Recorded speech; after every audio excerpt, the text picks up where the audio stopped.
to get into this. Now, we know the refs in the WNBA, complete jokes, Home Depot workers, Target workers, Best Buy customer service phone reps, okay? We know they are not legitimate referees. They do odd jobs. They paint houses. They fix plumbing, all types of stuff. They're not professional referees. These WNBA referees have been exposed. Something broke inside the WNBA tonight, and fans cannot stop talking about it. Leaked footage just hit the internet, and it's showing exactly what people have been screaming about for months. The referees might actually be in on it. For weeks, fans kept saying Caitlin Clark is getting hammered out there, and nobody's blowing the whistle. Now there's proof, and it's ugly. 9 seconds. That's all it took. A hard, obvious hit right in front of the officials. No whistle, no foul, no warning, nothing. The rulebook couldn't be clearer. That kind of contact gets called instantly, no exceptions. But not this time. This wasn't a bad angle. This wasn't a missed call. The refs were staring straight at it, and they did nothing. Then it gets worse. Check the rulebook and you'll see this exact type of hit isn't a regular foul. It's a flagrant one. Serious violation. Automatic review. Real punishment.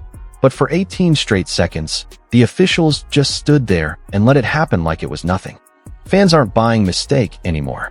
They're asking the real question now. Why would anyone protect a hit like that? And tonight, the story just took another wild turn. But they are wanted. They're all over the news. Okay. This is crazy, man. They are all over Fox News getting absolutely slaughtered. Let's check it out. All right. Yeah, Harris, that fist to the neck is hard enough to watch, but when you watch this play back, you can see even before that, Alyssa Thomas knees Caitlin Clark in the groin, then puts her fist into Kit Clark's neck, and then nearly stomps on Clark while stepping over her. The ball is already gone by the time any of that happens, and we can't forget who let this go down. These are the two that are wanted on the news. WNBA Rico. Despite a ref being right there, they didn't call anything. Not long after that, Clark was again targeted by what her coach calls another blatant cheap shot that led to her leaving the game with an injury, and again, no foul was called. After the game, the Indiana Fever coach was livid that the officials in the league continue to allow this kind of thing to happen. Yo, that image is crazy. That is crazy what's going on, man. They all over the damn news again. Kathy, you ain't been on the news since Nafisa Collier blasted your ass after they got eliminated last year by this same goon who is the reason that Nafisa Collier is still out with injury. Kathy, y'all all over the news again, girl. WNBA Rico. We have a generational talent and a WNBA superstar who had 2 cheap shots right there. Fans didn't just get angry. They walked away completely. Arenas across the country sat half empty during primetime games, and the cameras caught every single empty seat. That kind of damage doesn't stay quiet for long. With ratings crashing and ticket sales falling apart, the league panicked. And for the first time ever, they suspended the official at the center of it all. Then came the real shock. One referee, who'd stayed silent for years, finally cracked. She came forward, and what she said sent the entire front office into a full-blown crisis. According to her, there was pressure from the top to let veteran players go hard on Clark, just to slow her down and protect the old order. She admitted the missed flagrant call wasn't an accident at all. It came from a locker room mindset that saw the rookie as a threat instead of the future. That single confession lit a fire under Commissioner Kathy Engelbert, and the league's calm, controlled image fell apart instantly.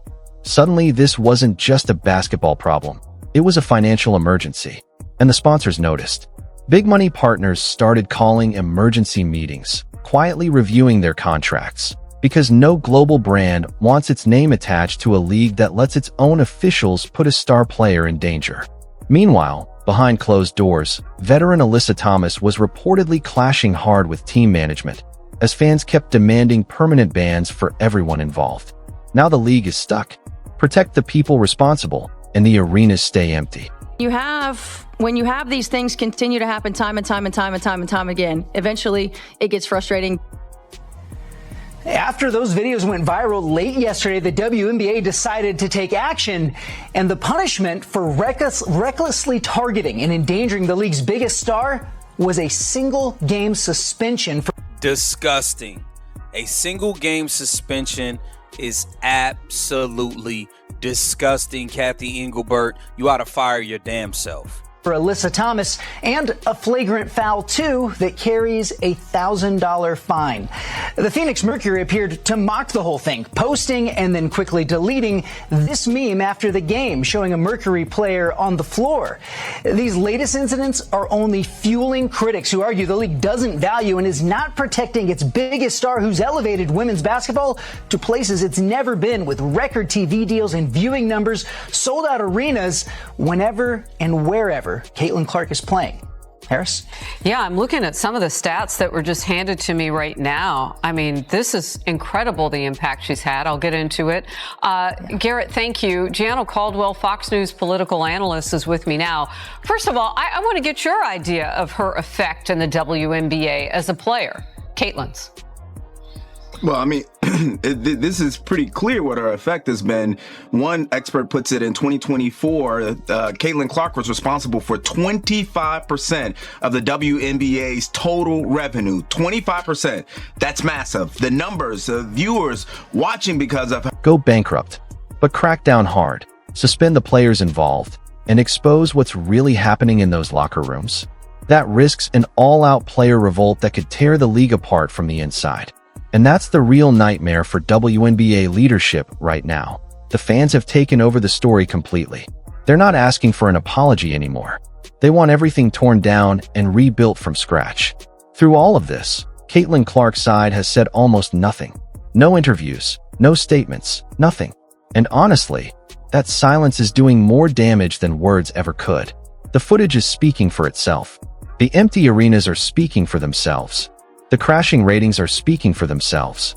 And every hour that passes without a real outside investigation, the league looks more guilty, more rattled, and more like an organization that has completely lost control of its own house. Because she comes off as soft, she comes off as weak, she comes off as a brat, she comes off as too... Or she just wants to play basketball and it's a bunch of goon and thuggery going on right now for no reason.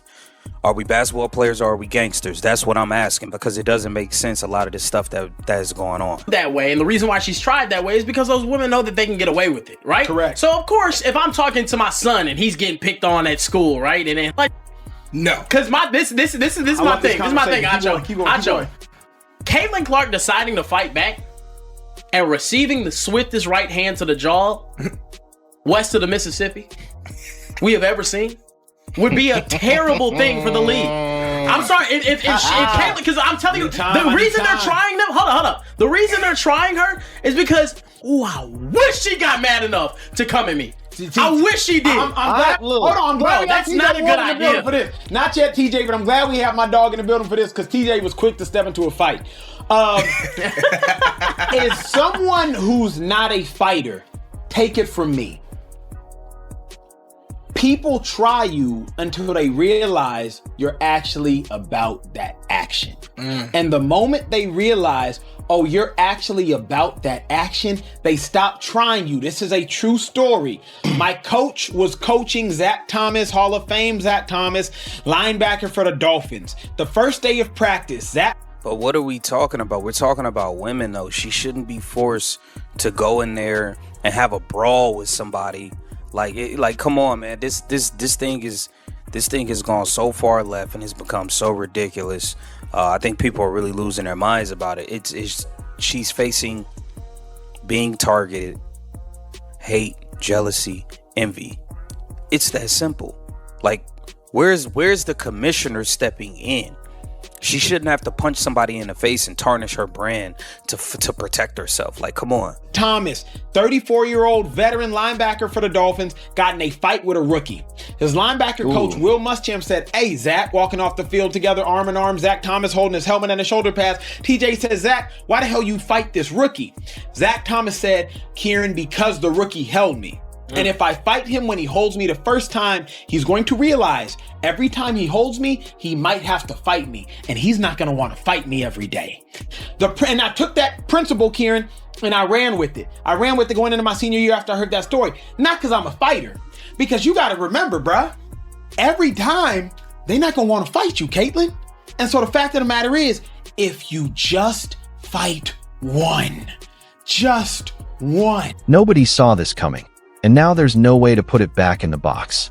What started as locker room gossip has turned into a full-blown national story, and the fallout is only getting bigger by the hour. Think about it for a second. Referees are supposed to be the one part of the game everyone trusts. They're not supposed to have favorites. They're not supposed to take sides. Their entire job is to call it straight, no matter who's on the floor. But that trust just got blown apart, and once that kind of trust is gone, it doesn't come back easy. The fans have made their position painfully clear. They're not coming back to fill those empty seats just because the league issues a polite statement or releases some carefully worded apology. They want real accountability. They want the people responsible named, investigated, and removed. Nothing less is going to satisfy them at this point, and honestly, can you blame them? They watched it happen with their own eyes. Inside league headquarters, the mood is reportedly tense beyond belief. People are calling this the worst structural crisis the WNBA has ever faced. And it's not hard to see why. You've got a cultural revolt building from the fan base, a financial freefall happening at the same time, and now whistleblowers from inside the system actively working against the very organization that employs them. That's not a bad week. That's a full-on collapse happening in real time. The proof isn't hidden anymore either. The footage is out there for anyone to watch. Frame by frame, second by second, it shows exactly what happened on that court. There's no spin that can undo what people already saw with their own eyes. And now that referees inside the system are speaking up instead of staying quiet, the league's protective wall is falling apart from the inside, not the outside. So here's where we're at. And this is the real question everyone's arguing about right now. Do you genuinely believe the officiating crew knew exactly what they were doing when they let that contact slide? Was this really a deliberate decision to let veteran players target Caitlin Clark without consequence? That's not a small accusation. That's a serious claim, and it's spreading fast. And then there's the punishment question. If the suspended referee and Alyssa Thomas really were involved in letting this happen, should they be banned from the sport completely? Not a short suspension, not a quiet fine behind closed doors. A full, permanent ban, the kind that sends a message to everyone else in the league that this behavior will never be tolerated again. But maybe the biggest question of all is this one. Can the WNBA actually recover from something like this? Scandals come and go in sports all the time, but this one feels different. This one hits at the very foundation of fair competition. If people can't trust the referees to call the game honestly, what exactly are they watching anymore? I want to hear what you think, because this conversation isn't going away anytime soon. Drop your honest opinion in the comments right now. Do you think this was intentional? Do you think bans are coming? Do you think the league survives this in one piece? League executives are reportedly watching these comment sections closely, trying to figure out just how angry the public really is, so your voice actually matters here more than you might think. If this story kept you hooked from start to finish, do me a favor and smash that like button before you go. It genuinely helps this channel keep bringing you the breaking sports stories nobody else is covering fast enough. And if you haven't already, hit that subscribe button and turn on the notification bell, because stories like this one are moving fast, and you do not want to be the last person finding out when the next bombshell drops. Thank you so much for watching all the way to the end. This story is far from finished, and there's a lot more coming. We will see you in the next one.